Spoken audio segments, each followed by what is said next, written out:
Hello, my name is Surur Ibn Sajjad. I'm going to be describing Karatsuba's algorithm for multiplication of two n-digit numbers. First, let's start by looking at how we do multiplication the way we learned in grade school. It's called long multiplication. I have two 6 by 6 digit numbers here as an example. We start by multiplying 5 by each digit of the number on top. So 5 times 7 is 35, 5 times 0 is 0 plus the carry is 3, and we go all the way to the end. Then we multiply 3 by every digit of the top number, and then 6, and so on until we are done.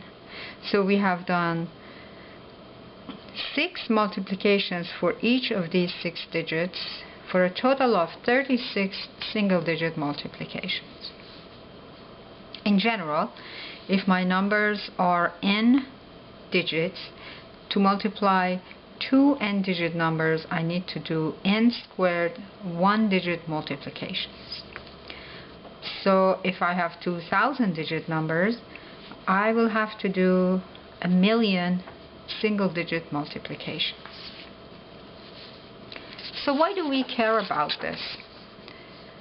Well, there are applications that do multiply very large numbers, and these applications are in cryptography and symbolic algebra, and it would be nice if we could reduce the number of these single-digit multiplications.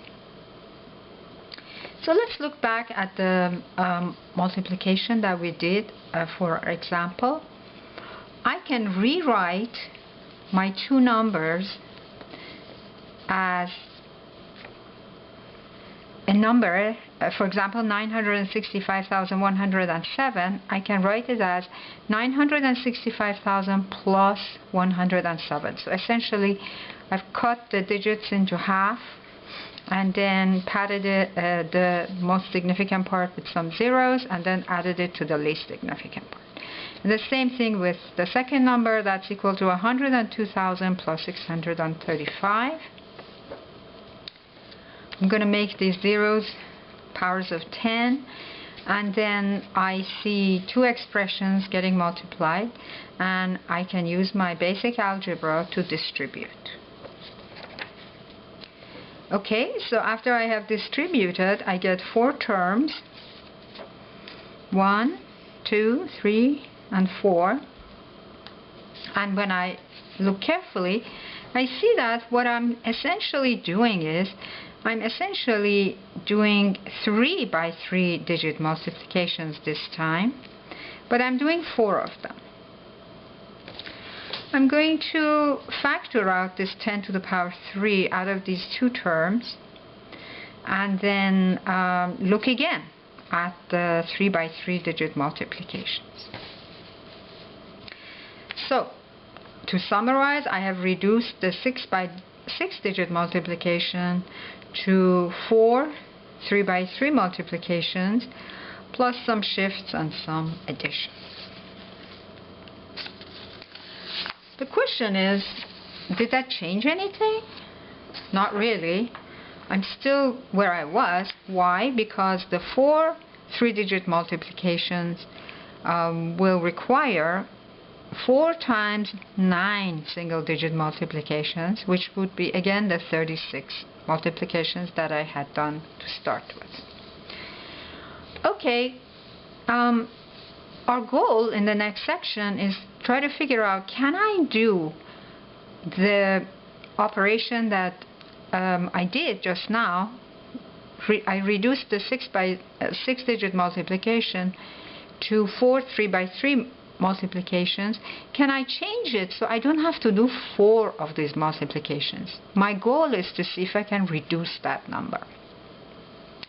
So let's just write my two numbers that I'm multiplying in some general form, and I've just picked x and y. They're both of size n digits. I call the first half of x x1, the second half x2.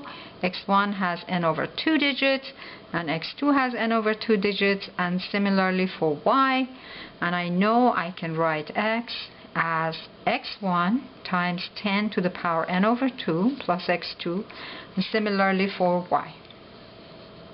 Now I'm going to multiply x by y, and I'm going to do simple algebra again and organize it a little bit and look at this expression.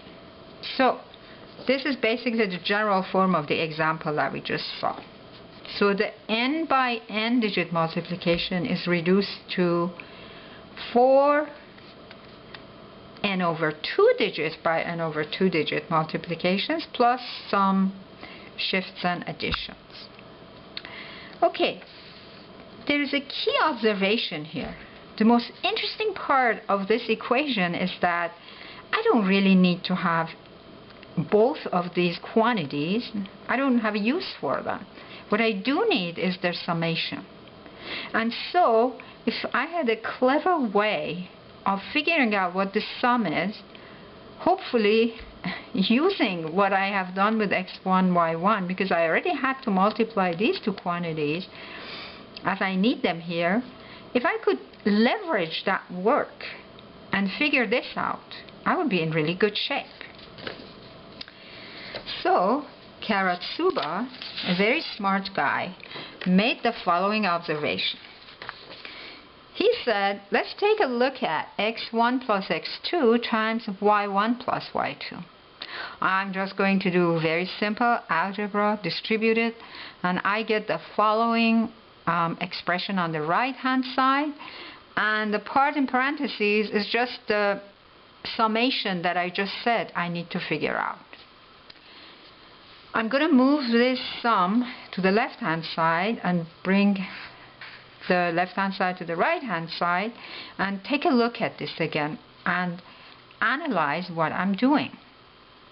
Okay, so I can figure out x1 y2 plus x2 y1 by multiplying two half size n over 2 digit numbers minus the x1 y1 and x2 y2, which are both half size n over 2 by n over 2 multiplications.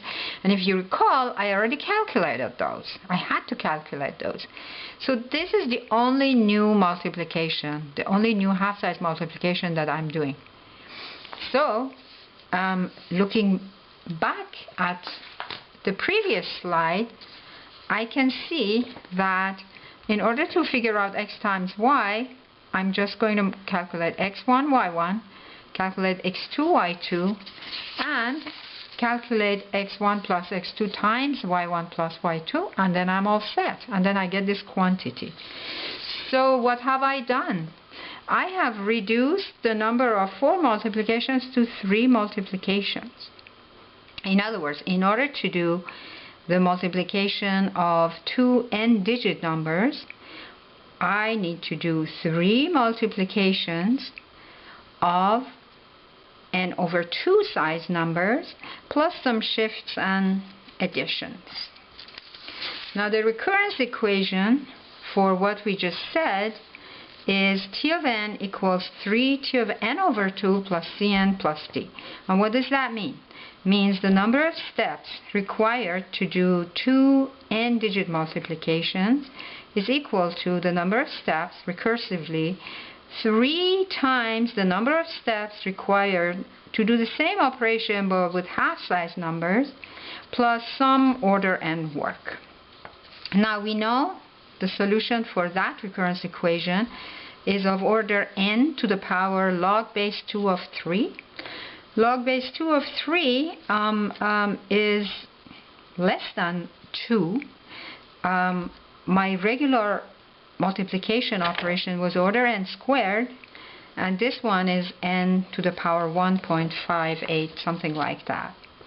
So let's look at our 1,000-digit multiplication. 1,000 by 1,000-digit multiplication. With the regular grade school scheme, I need to do 1,000,000 multiplications. But if I use Karatsuba's algorithm, I need something around 56,000 single-digit multiplications, which is not bad. Now, we have to be mindful that Karatsuba's algorithm takes a fair amount of startup and has overhead, and so it is not necessarily the best thing to do it for small numbers. It's basically adequate it basically helps a lot for very large numbers. Thank you.